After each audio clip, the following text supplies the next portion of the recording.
С сегодняшнего дня закрылась навигация для маломерных судов Якутии. Приказ регионального Минтранса пока касается только судов подконтрольных инспекций по маломерным судам ГУМЧС России. Если в начале октября навигация для этой категории судов была закрыта по северным рекам, то с сегодняшнего дня сезон закрыли Вилюйская и центральная группа улусов, в том числе Якутск и Жатай.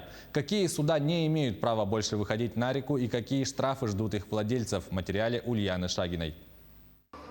Первый день рейда сотрудников ГИМ сразу выявил нарушителей. Трое мужчин удивились, узнав о закрытии навигации. Но незнание законов не освобождает от ответственности.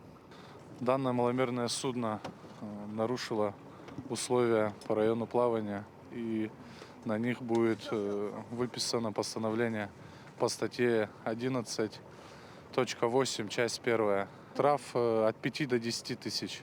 Госинспекция по маломерным судам контролирует некоммерческие катера и лодки вместимостью до 12 человек, владельцами которых, как правило, являются рыбаки, охотники и любители отдыха на лоне природы. Как правило, именно они и становятся частыми нарушителями сроков навигации.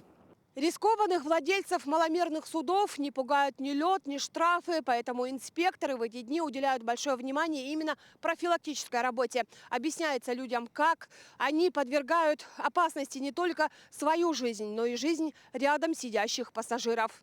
Инспекторы отмечают, опасно как само ледообразование на реке, так и понижение уровней воды именно в это время года. Зачастую это приводит к повреждениям подводной части судна.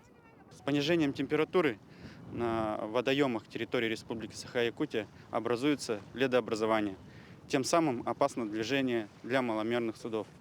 Профилактика ведется вблизи береговой линии с судоводителями. Судоводители вообще готовят свои суда к зимнему отстою, зачищают судно, подготавливают судно к зимнему отстою. Для частных извозчиков осенний сезон пока не закрыт. Желающих перебраться с одного берега на другой стало в разы меньше, но тарифы пока летние – 500 рублей до противоположного берега. Ждут подмерзания реки, чтобы начать эксплуатацию хибусов на воздушных подушках.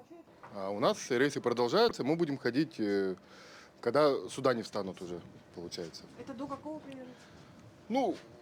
Когда канал начнет замерзать уже, мы будем уже вставать, переходить на подушки. По предварительным прогнозам Якутского гидромедцентра, устойчивое ледообразование прогнозируется уже после 15 октября. К этому времени паромные переправы по маршруту Якутск-Нижний Бестях также будут ходить в сопровождении тяжелых буксиров. А в период интенсивного ледостава их уже будут сопровождать ледоколы. Ульяна Шагина, Семен Семенов, Якутск.